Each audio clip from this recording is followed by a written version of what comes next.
On se retrouve pour la dernière partie de cette vidéo consacrée à la pêche du brochet au leurre en rivière. Oh putain, il est énorme. Oh vache. Cette fois-ci, on va parler du matos et bien sûr des leurres. Sans trop de surprises, si vous avez regardé les vidéos précédentes, sur toutes les images, vous voyez que je pêche beaucoup au leurre souple. Effectivement, pour moi, le leurre souple, ça reste un leurre déjà qui est extrêmement bon pour le brochet dans toutes les conditions, mais particulièrement aussi en rivière. Pourquoi le leurre souple? Parce qu'avec un leurre souple, vous allez avoir la possibilité de faire varier la profondeur de nage de votre leurre vraiment de manière très simple, contrairement à la plupart des leurres durs qui vont avoir une nage qui va être relativement imposée par leurs caractéristiques. Là, c'est en fonction de la plombée que vous mettez, et avec des plombées intermédiaires, vous pouvez pêcher assez creux en rendant la main et en pêchant très doucement. Et si vous accélérez, vous levez votre canne, vous allez très facilement remonter votre leurre. Ça va vous permettre de passer justement les différents obstacles et toujours faire évoluer votre leurre à la bonne profondeur, justement à la limite des obstacles, et pas trop ni trop bas dans la couche d'eau pour pas vous accrocher si vous êtes trop bas, et pour pas être trop haut, pour pas passer trop au-dessus, pour justement avoir le plus de chances de déclencher l'attaque du brochet. L'autre leurre qui va pouvoir à peu près remplir les mêmes fonctions en termes de conduite de leurre, c'est le spinnerbait, qui va lui aussi très bien marcher à la descente et va permettre aussi, en fonction de la vitesse à laquelle on ramène et de l'angle de la canne, donc plus la canne est haute, plus on va avoir tendance à faire remonter le lancer en surface, plus la canne est basse, plus on va avoir tendance à faire descendre le leurre, et notamment si on se met à récupérer moins vite, le leurre va naturellement descendre, parce que du coup c'est des leurres qui vont couler. Dans la catégorie des leurres souples, mon leurre préféré, ça reste bien sûr le shad.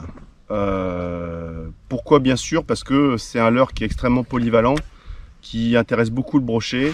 En gros, je pense que le rolling imprimé par la caudale des leurres souples est beaucoup dans leur attractivité vis-à-vis du brochet. Donc du coup, c'est pour ça que je choisis souvent des leurres souples de type shad avec des palettes relativement importantes et qui ont justement cette capacité à avoir un rolling très important, même sur des récupérations très lentes. Donc dans ce type de leurre, pour moi, mon préféré c'est de loin le Dexter Shad. J'utilise pratiquement systématiquement quand je vais à la pêche. Si effectivement, dans certains cas, j'ai pas de résultat, ça arrive que ça peut venir du leurre. On ne sait pas pourquoi, j'ai aucune explication, mais effectivement, dans certaines situations, eh ben, il y a un type de vibration qui va être plus intéressante qu'une autre, et on voit des grosses différences sur le nombre de touches d'un leurre à l'autre, même quand c'est des leurres de type shad. Donc, lorsque j'essaie de trouver une alternative justement au Dexter Shad, j'ai plusieurs possibilités. L'autre possibilité, c'est le Dunkel, qui est un leurre que j'affectionne particulièrement, qui a des capacités de nage qui sont assez exceptionnelles. Il se skip très bien aussi, et il va donc du coup avoir une pulsation qui va être différente du Dexter Shad, et ça va me permettre d'alterner. Ensuite, les autres leurres que j'apprécie particulièrement en termes de shad, ça va être d'essayer le G-Bump, qui est un leurre de chez Gunky, qui est très intéressant aussi. Très grosse caudale aussi, grosse pulsation, gros rolling. Franchement, pour moi, c'est aussi un leurre qui est très intéressant à utiliser en rivière. Le Pulse Shad est aussi un leurre que je vais utiliser de temps en temps, lorsque effectivement, j'ai pas trouvé de résultat sur les autres leurres souples, avant de passer à quelque chose de radicalement différent. Parfois, effectivement, c'est la pêche qui n'est pas bonne, mais ça arrive vraiment de modifier vraiment le nombre de touches de manière significative, des fois en changeant de leurre et en ayant justement une pulsation qui est différente. Après, il y a les cas un petit peu particuliers, lorsqu'on va pêcher texan et très shallow, c'est-à-dire dans très peu d'eau, ou carrément dans les herbiers ou au-dessus des herbiers. Pour ça, du coup, je vais utiliser des leurres plus petits qui vont se skipper très bien et qui vont permettre de passer carrément dans les herbiers les plus denses sur des montages texans comme ça, plombés à la hampe, avec du coup des leurres assez effilées. J'utilise beaucoup le Dexter Shad qui, de par son profil, que ce soit en taille 150 voire en taille 200, vont permettre vraiment des montages qui sont parfaitement adaptés. Je les ouvre ici un petit peu et ça permet justement à l'hameçon de mieux ressortir. C'est important pour une taille 200 parce que la gomme est quand même assez dure. Ça va être un petit peu moins important sur une taille 150, mais je le fais quand même. Pour skipper, j'aime bien utiliser des leurres effilées comme ça. Donc c'est un Ammonite Shad là de chez Ilex, malheureusement plus au catalogue, mais il est remplacé par le Rhythm and Wave que j'utilise donc en 3 pouces 8, qui est à peu près équivalent, qui est du coup similaire et qui va avoir des très bons résultats justement pour skipper et pour pêcher dans ces types de milieux très encombrés qu'on va retrouver en rivière lorsque les poissons ne veulent pas sortir des obstacles. Autre leurre qui va être intéressant d'utiliser en rivière, c'est les leurres de type grub. Donc ici c'est un Dexter Hill de chez Ilex. C'est une alternative radicale au type de vibration envoyé par un shad. Et parfois, ils ne veulent que de ça. Donc il y a beaucoup de beaux brochets qui sont faits avec ce type de leurre en rivière. Donc du coup, n'hésitez pas à les utiliser. C'est vraiment super intéressant.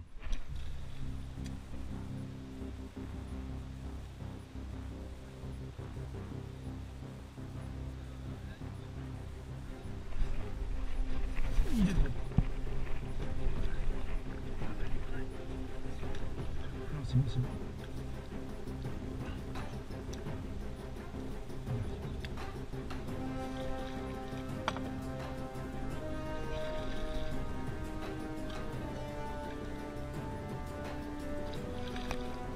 Ouais, attends.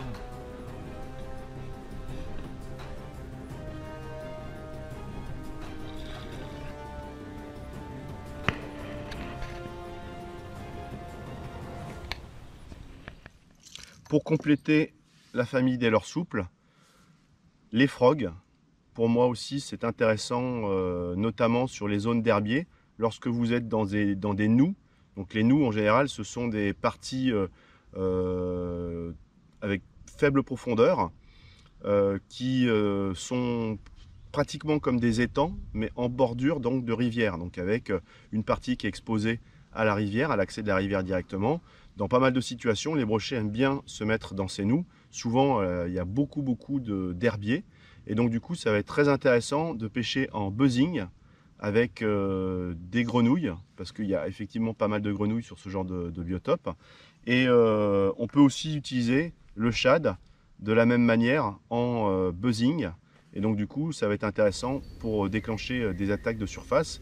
L'intérêt de les avoir plombés, ce qui n'est pas forcément obligatoire, c'est de pouvoir les laisser tomber lorsque vous arrivez dans une trouée d'herbier ou dans une trouée de nénuphars. Vous laissez retomber un petit peu le leurre. Parfois il y a un poisson effectivement qui a suivi, qui va le choper à ce moment-là. Donc ça c'est intéressant aussi. Pour finir sur le type de leurre, voici les autres types de leurre que j'utilise beaucoup en rivière. Ça va être des poissons nageurs de type jerkbait. Donc du coup là on a un Max Quad 128, donc un jerk minnow. C'est un leurre qui fait réagir les poissons très facilement.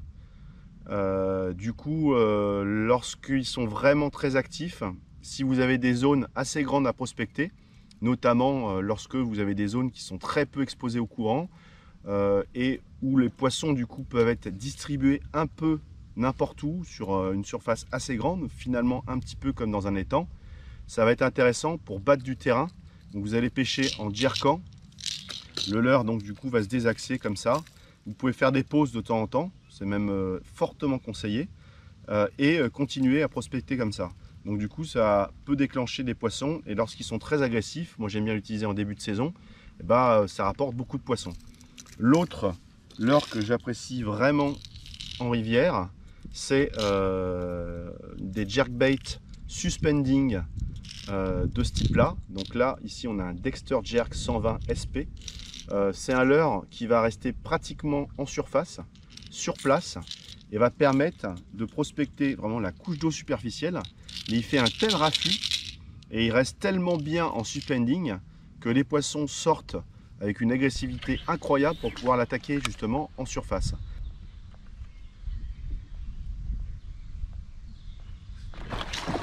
Oh, putain, c'est trop. Yes. Oh, superbe. Et c'est très intéressant pour rester tout près des obstacles, et notamment lorsque il y a des branches qui sont juste en dessous de la surface de l'eau, qui ne sont pas juste apparentes, mais à 10 voire même 5 cm c'est suffisant de la surface de l'eau. On peut faire passer sur l'ensemble de ces bois morts ce leurre-là. Il va passer avec une facilité déconcertante au-dessus de tous ces bois morts. Lorsque vous avez une petite branche qui dépasse, tirez un coup sec, ça va faire sauter le leurre par-dessus et vous allez reprendre votre nage. Et par moment, ça déclenche des attaques qui sont juste phénoménales. Rien que pour ça, ça vaut le coup de l'utiliser. Pour ce qui est des coloris des leurres souples, je vais avoir en gros 3 catégories. Les leurres dits flashy, les leurres dits naturels et les leurres intermédiaires qu'on peut considérer comme voyants mais qui restent naturels. Dans ce type de couleur, c'est le blanc que je vais beaucoup aimer parce que c'est passe-partout. Un truc qui est très important pour moi dans la pêche de rivière avec des leurres et notamment avec des shad ou avec des grubs, c'est d'éviter de perdre trop facilement de vue le leurre. Toujours pour la même raison, c'est-à-dire pouvoir monter au-dessus des obstacles, redescendre derrière les obstacles et donc toujours juger la proximité du leurre par rapport aux obstacles. Ça permet d'éviter de s'accrocher tout le temps, ce qui est une perte de temps, un gage d'énervement et au final, on finit par mal pêcher. Donc c'est vraiment important pour moi d'avoir un leurre qui se voit bien. Donc pour ça, le blanc est intéressant parce que c'est une colorie quelque part assez naturelle. Mais malgré tout, donc on va pouvoir pêcher dans des eaux qui sont très claires avec du blanc, surtout avec du beaune comme ça qui n'est pas un blanc agressif. Et par contre, on va garder un super visuel sur le leurre, même quand il y a un peu de reflet, même quand on en voit un petit peu dans l'ombre des frondaisons, on va garder vraiment en visuel le leurre. Donc ça, c'est un leurre que j'apprécie particulièrement. Dans les leurres naturels que j'aime beaucoup, on va retrouver tout ce qui est les coloris un peu perche. Donc ça, moi, j'apprécie beaucoup et ça marche bien. Et ensuite, on va avoir des coloris ici comme le rude, qui est très intéressant pour pêcher en rivière, sur le brochet. On retrouve aussi des coloris quand il y a beaucoup de soleil qui peuvent être intéressantes, qui sont des coloris pailletés comme ça. Et ce coloris là qui est malheureusement plus au catalogue et qui est une coloris que j'apprécie aussi particulièrement, qui va marcher presque dans toutes les conditions, on l'utilise beaucoup du coup. Et sinon, vous avez une autre coloris qui est incontournable à mon sens, c'est l'Atomic Chicken. Donc ça, c'est vraiment une coloris qui est superbe. Dès que l'eau elle commence à être un petit peu mâchée, premièrement, vous ne perdez vraiment pas votre leurre en visuel parce que on le voit super bien ce coloris là. Et c'est vraiment un aimant à pike dans pas mal de conditions. Du coup, je l'utilise régulièrement. Au niveau de la taille des shads, j'utilise beaucoup en été. Lorsqu'il y a beaucoup de petites proies, souvent on a des gardons de 10-15 cm. Je trouve que le Dexter Shad en 15 cm, il est vraiment très approprié parce que les brochets ciblent beaucoup ce type de proie. Après, tout au long de l'année, quelles que soient les conditions, je pêche pratiquement tout le temps quand je ne sais pas vraiment avec quoi pêcher en taille, avec du 20 cm. C'est vraiment intermédiaire. C'est très bien pris par les brochets. On peut l'armer très correctement, donc on a très peu de loupés. Et c'est un leurre qui va intéresser les petits comme les gros brochets sans problème. Donc du coup, c'est vraiment une taille qui est intermédiaire, qui est très intéressante. Si vous voulez d'ailleurs en Dexter Shad, vous avez une taille intermédiaire, la 175, que je vais aussi utiliser un petit peu en intermédiaire. Et sinon, pour les pêches un petit peu plus hivernales, lorsque on va avoir des poissons qui vont chercher à manger beaucoup et qui vont vouloir se déplacer sur des grosses proies, ou lorsque je vois vraiment beaucoup de poissons fourrage qui sont de taille importante, je passe à la taille 25 cm, donc 250. Là c'est un Dexter Shad, et c'est intéressant justement pour déclencher des poissons qui ne se seraient pas forcément déplacés à cette période de l'année sur des proies plus petites, même si le 20 cm reste un bon compromis. Au niveau des cannes, pour ce qui est de la pêche du bord, moi j'apprécie vraiment le spinning, parce que le spinning, ça va avoir pour moi la capacité à lancer le leurre avec un très petit mouvement. J'utilise des mouvements très secs du sion, un petit peu en rotation comme ça, qui va permettre justement, avec un débattement de canne qui va être de l'ordre de à peu près 30-40 degrés grand maximum, d'avoir un lancer qui malgré tout, en fouettant, va permettre de propulser le leurre avec rapidité. Ça va permettre de lancer loin lorsqu'on est dans un couvert d'arbres qui ne nous permet pas justement de faire un geste très ample. A l'inverse, effectivement, lorsque je pêche en casting, personnellement, j'ai du mal à faire des lancers longs si j'ai pas un minimum d'amplitude au niveau du mouvement de ma canne. Donc du coup, j'abandonne un petit peu le casting lorsque j'ai des conditions de pêche du bord qui sont trop dans la jungle, entre guillemets, donc avec des branches dans tous les sens, et je vais passer plutôt en spinning. L'autre situation pour laquelle j'adore le spinning personnellement, c'est parce que j'arrive à skipper en force. Si je dois par exemple passer sous des branches et je suis pas complètement sûr de ce qu'il y a derrière, à tout moment mon leurre peut s'arrêter dans un obstacle. Si je ne l'ai pas anticipé sur une canne casting, de temps en temps je peux avoir une perruque, même si je contrôle vraiment bien la sortie de mon fil avec mon pouce. Avec le spinning, vous n'avez pas ce problème là. Vous pouvez bourriner sur votre skipping, le leurre s'arrêtera, il s'arrêtera où il s'arrêtera. Vous pouvez du coup le reprendre tranquillement. Des fois j'arrive à le lancer tellement fort qu'il se plante dans la berge, donc là c'est emmerdant, mais dans la plupart des cas justement le spinning est ma préférence justement pour ça.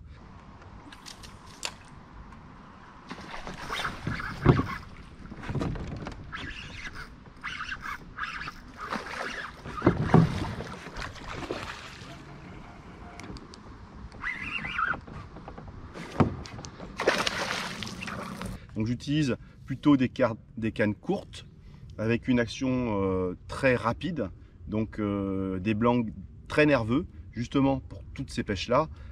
Donc vraiment un modèle de référence, The Artist, la Marksman en 2 mètres, encore 2 mètres. Pourquoi? Parce que pour pêcher du bord, on ne veut pas avoir trop d'amplitude de canne, parce que sinon on va se prendre dans les branches en permanence, ne serait-ce que pour marcher le long de la berge. Donc du coup 2 mètres pour moi c'est nickel. J'utilise aussi pour la pêche en bateau, parce que c'est vraiment une canne qui est vraiment excellente pour justement les skipping sous les fondaisons, ou lorsque avec le bateau je commence à rentrer dans les dédales un petit peu justement de branches pour atteindre un poste qui est un petit peu planqué, et du coup le spinning c'est nickel. Sinon pour toutes les autres pêches, en rivière, bateau, flotte tube, dans toutes les autres conditions, j'utilise des cannes casting. Pas besoin de monter avec des cannes super costauds. Moi je trouve que pour les pêches que je fais, c'est-à-dire avec des leurres qui sont pas trop plombées, avec des tailles jusqu'à 20 voire même 25 cm, je peux utiliser des cannes donc du coup en action MH voire H comme celle-ci, qui est très polyvalente et va me permettre de pêcher notamment avec des leurres qui sont relativement peu plombés et petits. Donc là c'est une 20-60 grammes qui me convient parfaitement, et j'utilise donc du coup tout au long de l'année, pas d'ailleurs que pour les pêches de rivière. Donc ça c'est encore une The Artist, c'est du haut de gamme, c'est la Angel of Darkness, vraiment une super canne très haut de gamme, pour pouvoir donc du coup aborder ces pêches en casting. Au niveau de la longueur, moi j'apprécie effectivement des cannes de 2,20 m.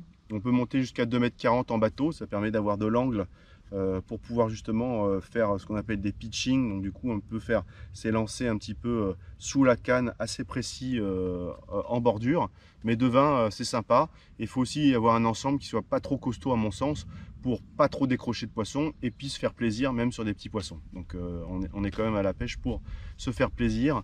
Donc du coup, autant avoir des sensations avec une canne un petit peu plus légère, moins fatigante tout au long de la journée. Au niveau du ratio du moulinet, pour les castings, j'aime bien utiliser des ratios qui ne sont pas trop rapides. C'est en général un petit peu contraignant justement, où on est tout le temps en train de s'obliger à pêcher lentement. Donc du coup, j'aime bien des ratios de 6-3 à peu près, 6-2. C'est pour moi l'idéal pour pouvoir pêcher en casting en rivière, mais c'est ce que je vais utiliser aussi en étang la plupart du temps.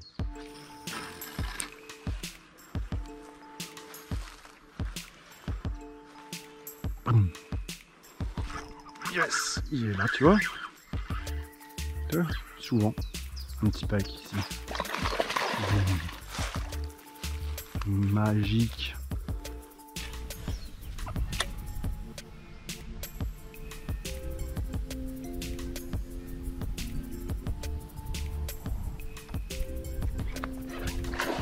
Yes, il était là. Oh putain, la gouache mon gars.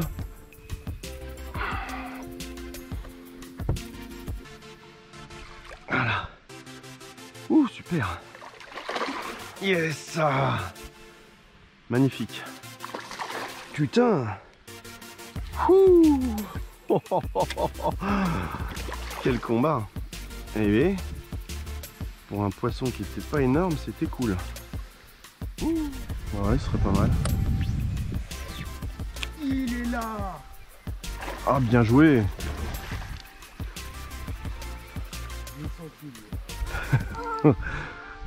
Yes. Putain, je me dis bien à chaque fois qu'il doit y en avoir un ici là. Il a l'air bien piqué alors. Ça va?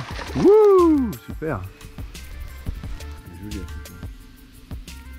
Super. Très bien, tu reviens, ils sont toujours à l'endroit. Bouge pas. L'eau elle est bleue là. Ça sent le brochet. Quoi? Bravo. Quoi? Attends, il était parfait moi. Tiens un fiche. Oh, vas-y, vas-y. Le loupe pas. Ah, j'ai envie de te faire un beau télé. Ah, ben voilà, il est là le coco. Avec toi. Et en plus ton leurre que t'as changé comme d'habitude. Il est bien pris. Oh le petit prix.